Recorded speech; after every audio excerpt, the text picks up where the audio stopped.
Greetings everyone and welcome back to the channel, and it is a very special day here, a day I've been looking forward to for a long time. It's our first ever special on Go Figure, so it's going to take a slightly different format. We're going to be looking at a couple of figures. We're going to be unboxing and reviewing this figure. We're going to be pairing it up with the Frank POOLE figure, which I already own. And then we're going to be looking at the big money ticket, which is a custom 6-scale Evo Pod, which I've got to go with the pair of them.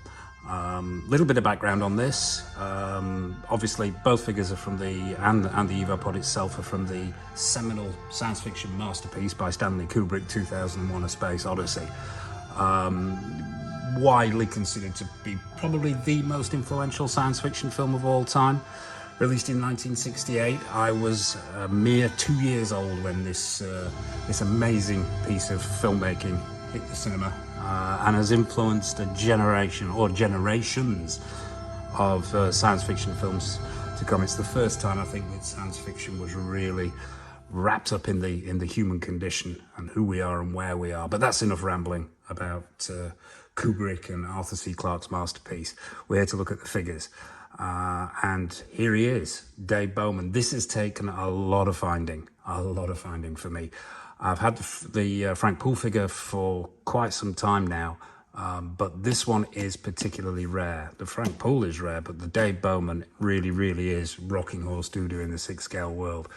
So bagging one of these is a grail piece for me. Finally getting it. It was costly. I'm not going to deny it. It came at a price point, but I was willing to commit to have the set complete. So as always, we'll do the review of this figure, the unboxing and review of this figure. So it's going to take a little bit longer. Park yourself in a comfy chair, grab a cup of your favorite beverage, sit back, and let's take a look at everything 2001. This box, my goodness, it's huge. You'd be forgiven for mistaking this for a quarter-scale figure. Both the POOLE and the BOWMAN boxes are very tall, so I've had to pull back a little bit here to get all this in frame. But yeah, it's a wonderful box. On the front here, we've got the picture of Bowman. This is actually a shot from the film itself, not the figure. Brief description there, the name and so on, 2001: A Space Odyssey, and some sort of a replication of the effects of at the end of the movie in that amazing sort of kaleidoscopic sequence of him traveling through time and space. As I say, very tall box. Some nice photographic work on there. Picture of the figure at the back here. I believe the image behind him is the HAL 9000 control room, 2001: A Space Odyssey. Executive Replicas. Bits and pieces there. On the back we've got a description of the film itself, when it was released, the influence it's had, the actor, and then we've got two images here. One is the figure itself, and one is actually a shot of the actor Keir Dullea, who is on the right hand side here. Now, yeah, once again in the both shot with the backdrop of the HAL 9000 control room. This figure, I believe, was made in 2016, 2017. Executive Replicas, not known for their head sculpts, still aren't perhaps the best out there. As you can see here, the differences between the picture of the actor and the head sculpt of the actor. There is some, shall we say, differences, subtle differences, but we'll come to that when we actually get up close and personal with the figure itself. And on this side, another shot of the figure as well. Once again, 2001: Space Odyssey. So, without further ado, let's get this guy out of the box. Let's do as we always do, take a look at the accessories, then the figure itself. I'll be pairing him up with the Bowman figure under the Detto light so you can get a good idea of how they display together.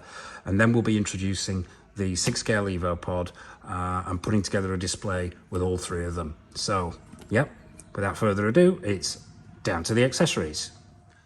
Okay, so here we are, down on the table, with all the accessories that come with the figure. Technically not accessories, really. They're actually part of the spacesuit that the figure's already wearing. But I thought this would be a good opportunity just to have a closer look at them, because you do need to attach these yourself. Having got the Frank POOLE figure, You have to actually add these yourself to the figure, and you've got to take some care with it. It takes a bit of work, but what you've got here are the two sections of his life support system, which one for the back, one for the front. And as you can see, if I can get these up close into the camera, I think that's actually the wrong way around. Let's get this the right way around. Yeah, and get some light on here. Solid plastic, well, hollow plastic actually, but solid colour, no paintwork on there, but some nice detailing. Yeah,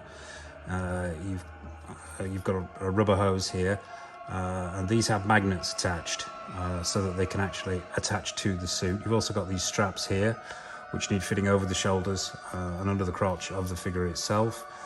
They go into these slots here, simply slot in sideways, then twist to secure. But yeah, there's some nice detailing on there. As far as I can tell, they are screen accurate, and I've watched this film many times. So yeah, quite nice. You've got some silver work there. There's the writing. I don't know if the camera's picking that up. I don't know whether I can actually make that out. No, it's too small to make out, but it is writing. And then this is replicated for the backpack as well. As I believe these are the thrusters for moving free in space.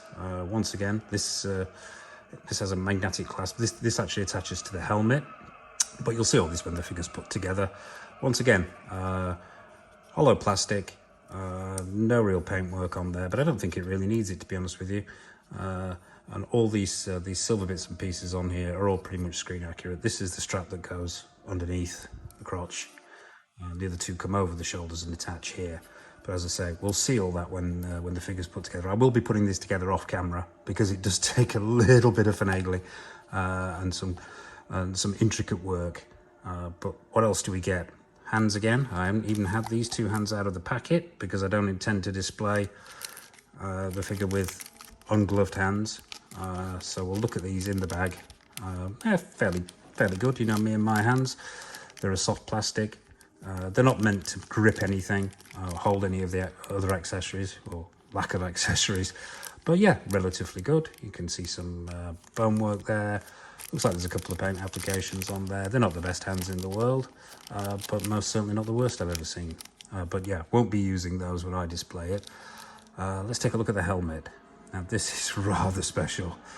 Now, I'm going to be careful with these because I know these are delicate. I had some issues with the Frank POOLE figure and the helmet and had to do a little bit of work reconstructing it.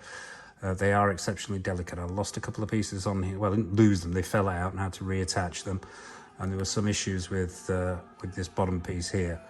But on the whole, it is beautiful. It's all metal around the bottom here. Yeah, plastic on the top. Very shiny, lovely paint job. That really glorious red. And I believe that Executive Replicas went out of the way to capture the right paint and to match the paint correctly. We've got a couple of stickers on the top here and here. Yeah, but very nice work. You have to be very careful getting this on as well if you've got the head sculpt underneath. But we'll discuss that when we get to it. But yeah, that's the helmet. We'll put that to one side, and this is the head sculpt. It most certainly has captured the likeness of Pierre Delay. Not the best paintwork I've seen. I've seen some repaints of these which do look better. Those eyes are a bit odd. They don't have the natural glassy look that we get with most modern eyes in 6-scale figures, particularly Hot Toys and so on. But not bad, not bad. I think this skin colour's off as well. As I remember, he wasn't as tanned as this. His skin was paler. But yeah, the hair, we've got some nice individual strands in there. I believe the colour is correct for the hair. Not too much by way of multiple paint applications here, but yeah, it has captured the likeness of him, most certainly, particularly in the mouth area. But yeah, I would give that maybe a 6 or a 7 on a good day for head sculpts. But yeah, as I said before, I'm willing to live with it to complete the collection. And it's worth mentioning here as well, that when these were released by Executive Replicas, they also released some just plain suits in different colours. There was the red, the yellow, I believe there was a silver one, possibly a green and a blue as well. But if you are looking for the full figure, be careful, because there are, on the aftermarket, there are quite a few suits out there, but not figures. So you would have to buy your own body and maybe get a custom head sculpt to go on it. So yeah, that's the head. Finally, the stand. This is interesting, actually. Interesting stand. I'm not using this with my other figure, to be honest with you, simply because it's so tall. As you can see, I'll just put these bits and pieces to one side so we can get this stand in shot. I might have to pull back a little bit. There we go. It is very tall, and it won't fit into a Detto. Let's push it a bit further back so you can see it. What you've got here is just a plain sort of white plastic base with some black inlays, metal pole that goes in, and then some straps which are meant to go around the waist and the chest of the figure. I believe it's been designed this way, and this is where these pieces come in. So you can actually have the figure stood here, and then the helmet above the figure, so you can see the head sculpt of the figure. I will just slot this in here now so you can get an idea of what I mean. And then the helmet sits in there, which then slides down the top of there. So you can have the figure stood there with the helmet above. Me personally, I don't use this stand. As much as I like it, number one, it's too big for a Detto.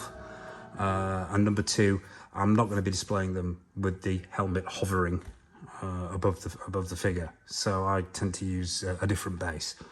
But that's there if you want to use it. So that's the accessories, or at least parts of the outfit itself. Let's bring out Dave Bowman, get him on the turntable. Off camera, I'm going to put him all together, and then we'll take a look at how the figure works as a whole. Okay, so here we are, out of the box, onto the turntable, onto the stand. The environment suit has been attached to the body. And so here he is, Dave Bowman in all his glory. I've got him on the turntable, which has decided not to work, so we'll be doing this manually. But yeah, let's take a closer look at the suit and at the detailing, and get an overall impression of how this figure looks. I'm using the stand that was supplied. As I said, I probably won't be displaying him with this one, but yeah, I've used it for the purposes of this section. So let's have a closer look. So let's start with this suit. Now, I believe this suit is pleather. It feels like pleather. And obviously, with all the issues that come along with pleather, I would say handle with extreme care, no extreme posing. I got it from another collector who hadn't displayed it. But even then, it can start to deteriorate. So if you do manage to bag this figure out there in the wild, I would say possibly treat it. Or at least, if you're not going to treat it, at least treat it with the reverence it deserves. Overall impressions are stunning. So let's have a closer look. Let's start with the boots. Now, these boots are rubber. They believe they're rubber, or actually a hard plastic, actually, and pegged feet with inside those boots. And these rings here are where it actually attaches to the suit itself. These are metal. That's duplicated on the wrists here as well, which are also pegged, and has a locking mechanism. So it's a case of up and turn to lock them in place. Having both pegs and these metal joints can be a bit infuriating, because sometimes both don't work simultaneously. I encountered this issue with the Frank Poole, and you end up having to force the peg on, and then you risk damaging the pleather itself. So I tend to go with just the locking mechanism itself, which is very simple. If I twist this, it will simply fall off. But yeah, there's metal detailing all around the suit, on the hips here, well, the thighs, more the thighs than anything else. On the arms here, these are all metal. Yeah, and there's some lovely detailing in there. This is metal as well. There's a patch here for NASA Discovery. These haven't stood the test of time too well. Once again had the same issues with the Frank Poole figure. They were starting to detach, so just a dab of glue helps them on the way to make sure that they don't peel off entirely.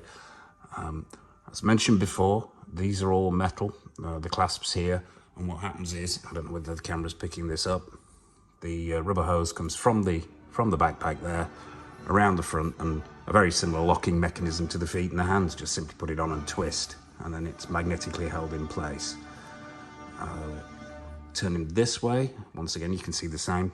It goes for this hose here that comes out of the front of the environment suit, straight onto that circular metal piece, little twist, and magnetically holds in place. Once again, that metal work is replicated on the arm there. So yeah, let's turn him around and have a look at this stand.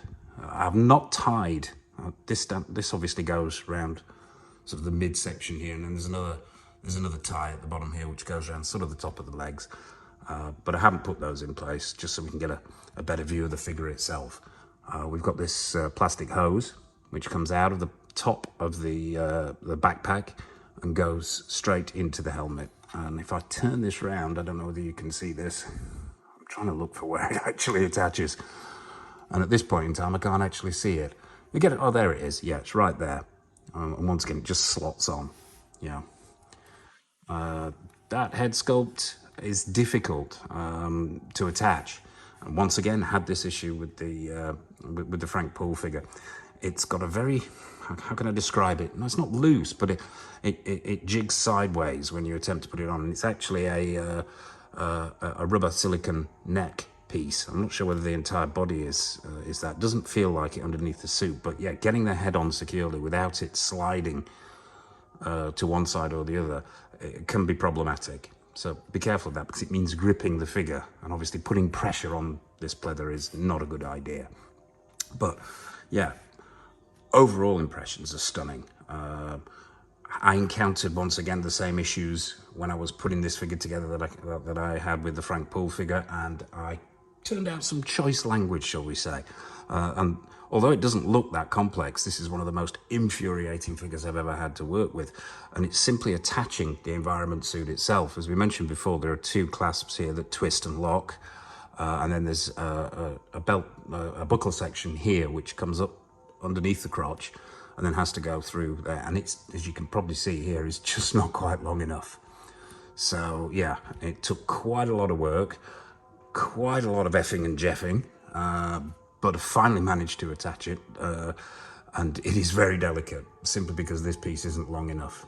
Yeah, not without its faults. That head sculpt, yeah, as we discussed before, yeah, the likeness of the actor, most certainly. The best head sculpt I've ever seen, no, could be better.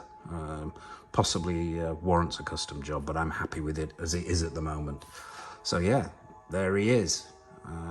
The colouring is very, very good on that suit, yeah, as is the helmet.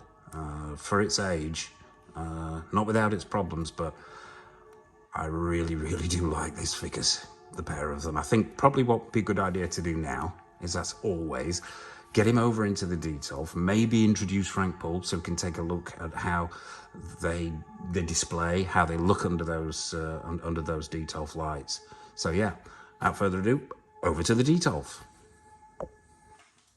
Okay, so here we are over at the detolf with both figures, Frank POOLE and Dave BOWMAN from Executive Replicas. I've swapped out that stand, as you can possibly see, simply so it'll fit. We've also added the helmet, which can take a little bit of finagling. To get that helmet on, you need to start from the back, work it forward, and then align it with the locking mechanism. And you need to pose the head first before actually putting the helmet on. As you can see there, the angle's not quite right on that head, so that needs to come off, and you need to pose the head first, and be careful of any rubbing on that head sculpt. So start at the back and bring it on at an angle if you're going to be grabbing this figure and posing him with helmet on. Extreme caution is recommended, but yeah. So here they are both together in the detolf, and imposing, yes, shelf presence most certainly. Let's have a closer look at both of them under these detolf lights so we can take a look at some of the detailing on there. Yeah, some lovely detailing on there. As you can see, there are a few little dinks. The timers has introduced, shall we say, to the pleather on these figures. The neck there on the Frank Poole has seen a little bit of, has seen better days, to be honest with you, and probably needs some work, but that's down to getting the helmet on and off. Once again, exercise extreme caution if you're going to be picking these figures up, because they don't come cheap and you want to look after them. So yeah, suits are very, very good. The colours vibrant, the detailing excellent. I have a love-hate relationship with these figures.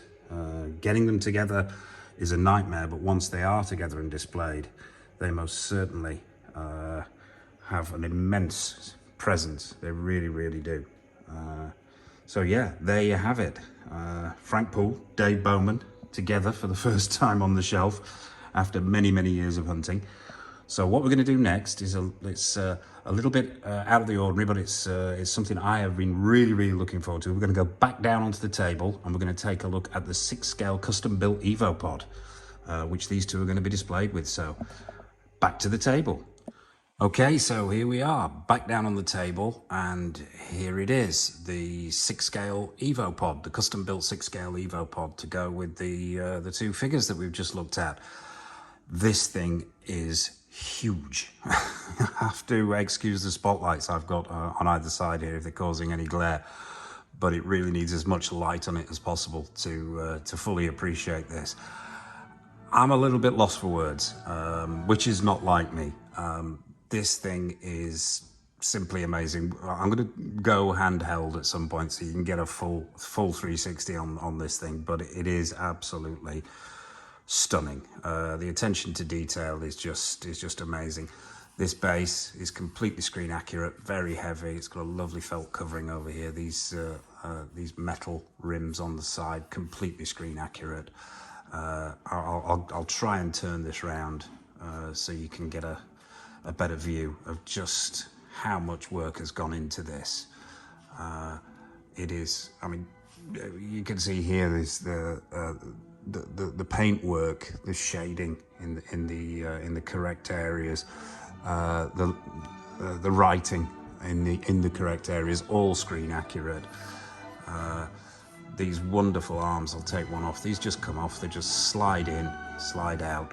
I'll see if we can get one right up into the camera so you can get an idea of the detailing that's gone into this.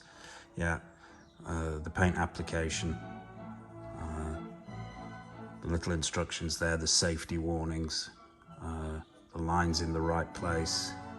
It's simply stunning. It really is. It's a wonderful piece. Yeah, I'm not 100% certain what this is made out of. I would have to speak to the maker, but it is very, very heavy indeed. Yeah, so they just simply slot in like that, gently slot in like that. Let's continue the tour around this thing. Yeah, I'll shut up and just let you have a look at it because it sort of speaks for itself. But yeah, just beautiful, beautiful piece, absolutely stunning. Yeah, I'm just going to continue revolving this. I do not have a turntable big enough to cope with the sheer bulk of this thing, but yeah, let's might not need to go hands-free actually, because it's clattering into something at the back there. Let me just move that back a little. Yeah, I mean, just look at the paintwork here, the metallic pieces, the explosive bolt and the caution warning on the back. Yeah, just beautiful. The step here, mind your step. The thrusters at the back here. It does have a party piece, which is it lights up. We'll come to that as we bring it further around. Yeah, just immense. And I'm struggling to get all this into frame simply because it's so huge. But an amazing piece. Absolutely amazing. Let's just put that on there. Bring it back round, full 360, so you can take it in all its glory. Yeah. The man who made this, who is an absolute genius, I will add, but would like to remain anonymous, simply because he's only produced three of these worldwide, and tends to do bespoke custom work, so doesn't want to be inundated with requests. So because it's something he does at his leisure, so he's going to remain anonymous. But I know he's watching. I'm going to say a huge thank you to him. And if I had a hat on, I would take it off to him for the quality of his work, because this is absolutely amazing. And to be lucky enough to own one of these is, yeah, it's just great, because it just finishes my 2001 collection off perfectly. Yeah, so there you have it.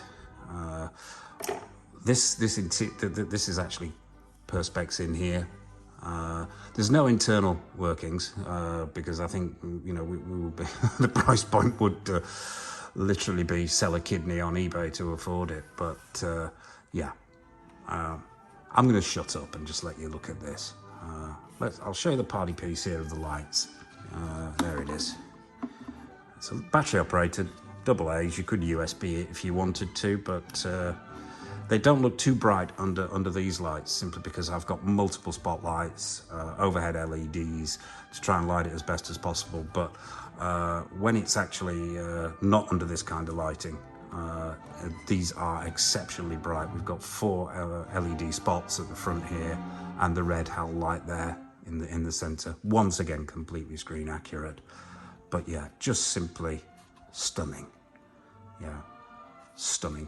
Well, what are we going to do next? Now I have gushed quite profusely, is I'm going to set it up with the 2 executive replica figures that we've just looked at. I'm going to get it in its final resting place with the 2 figures, so you can take a look about how the whole setup works together. But yeah, there you have it, the 6-scale Evo Pod custom build from 2001. So without further ado, let's create that setup, have a look around it, and wrap this thing up. Okay, so here we are, the final setup, both figures and the Evo Pod. They're not going inside a Detto, obviously that's just not possible with the size of this 6-scale Evo Pod. But I have to say, this is a culmination of a number of years of hunting, and I am gobsmacked. I really, really am. I'm so happy. This is 1 6-scale heaven for me. Both of these figures, let's have a quick closer look. Yeah, both of these figures are just what I wanted. This Evo Pod, well, I'm lost for words on this Evo Pod, as you knew when we were down on the table. I'm utterly amazed with this Evo Pod. And now with both figures alongside it, yeah, I can finally say this piece is done. Yeah, so there you have it. Yeah, the 2001 special, culmination of a lot of effort, a number of years of hunting, and finally it's looking the way I want it to look, which is pretty darn good, I think.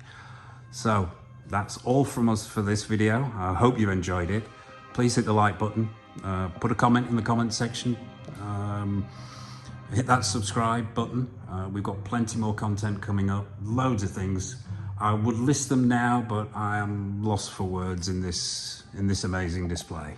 So from me, from 2001, from Stanley Kubrick, Arthur C. Clarke, the Evo Pod, BOWMAN and POOLE, everybody, happy collecting and take care of yourselves.